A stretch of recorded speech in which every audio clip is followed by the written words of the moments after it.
ॐ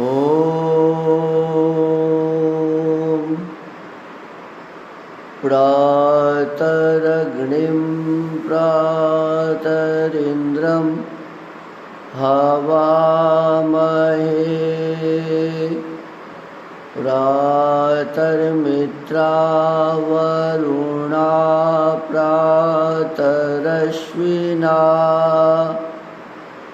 प्रातर्भगं पूषणं ब्रह्मणस्पतिं प्रातः सोममुतरुद्रं हुवेम। ॐ प्रातर्जितं भगमुग्रं हुवेम वयं पुत्रमदितेर्यो विधर्ता आद्रश्चिद्यं मन्यमानस्तुरश्चिद्राजाचिद्यं भगं भक्षित्याह। ॐ भगप्रणेतर्भगसत्यराधो भगे मां धियमुदवाददन्नः भगप्रणो जनय गोभिरश्वैर्भगप्राणृभिर्नृवन्तः स्याम। ॐ उतेदानीं भगवन्तः स्यामोत प्रपीत्वा उत मध्यह्नाम् उतोदितामघवन् सूर्यस्य वयं देवानां सुमतौ स्याम। ॐ भग एव भगवान् अस्तु देवास्तेन वयं भगवन्तः स्याम। तन्त्वा भग सर्व इज्जो हवीति स नो भग पुर एता भवेह। तव वन्दन हे ॐ करे हम तव पूजन हे ॐ करे हम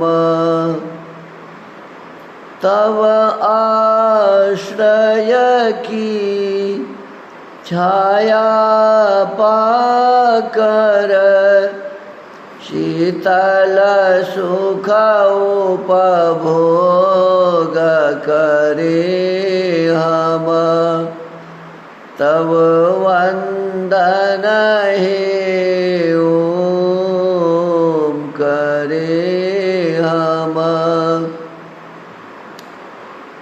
पाप शैल को तोड़ गिरावे वेदाज्ञा को शीश धरे हम तव वन्दन हे ॐ करे हम। राग द्वेष को दूर भगा कर प्रेम मंत्र का पाठ पढ़े हम तव वन्दन हे ॐ करे हम। फूले ऋषि वर की फूलवारी विद्या मधु का पान करे हम तब वंदन हे ओम करे हम। भारत जननी की सेवा का व्रत धारण व्रत नाथ करे हम तब वंदन हे ओम करे हम। माता का दुख हरने के हित न्योछावर निज प्राण करे हम तब वंदन हे ओम करे हम। मेधा पाकर रहे ब्रह्मचारी गुरुजनों का मान करे हम तब वंदन हे ओम करे हम। प्रातः सायं तुझको ध्यावे भव सागर से पार करे हम तब वंदन हे ओम करे हम तब पूजन हे ओम करे हम। सर्वेभ्यो नमः। आप सबको सादर नमस्ते। परम पिता परमात्मा की कृपा से ही हम सब रात्रि में जब सोते हैं तो निद्रा आती है और प्रभु की कृपा से ही प्रातःकाल हम सभी जगते हैं और जगने के तुरंत पश्चात इसी प्रकार इन 5 वेद मंत्रों से परमात्मा की स्तुति प्रार्थना उपासना करनी चाहिए और इस सुंदर कविता को भी बोलना चाहिए। इसमें सुंदर भाव हैं, श्रेष्ठ भाव हैं। भारत देश, हमारे ऋषि और उस परमपिता परमात्मा के प्रति सुंदर श्रेष्ठ भाव इस कविता में हैं। तो प्रतिदिन नियमित रूप से हमें जगने के तुरंत पश्चात इसको बोलना चाहिए और फिर अपने नित्य क्रिया में लगना चाहिए।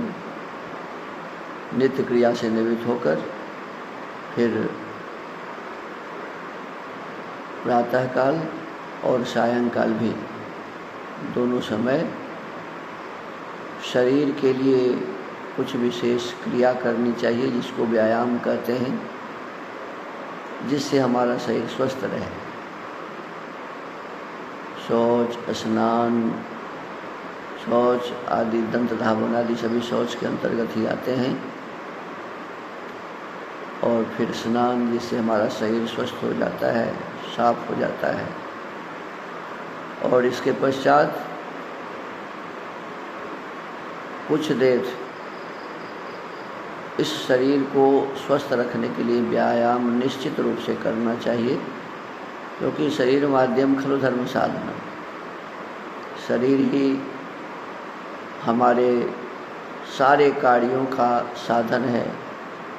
जितने भी श्रेष्ठ कार्य हैं, धर्म के कार्य हैं, सबको संपन्न करने के लिए शरीर चाहिए।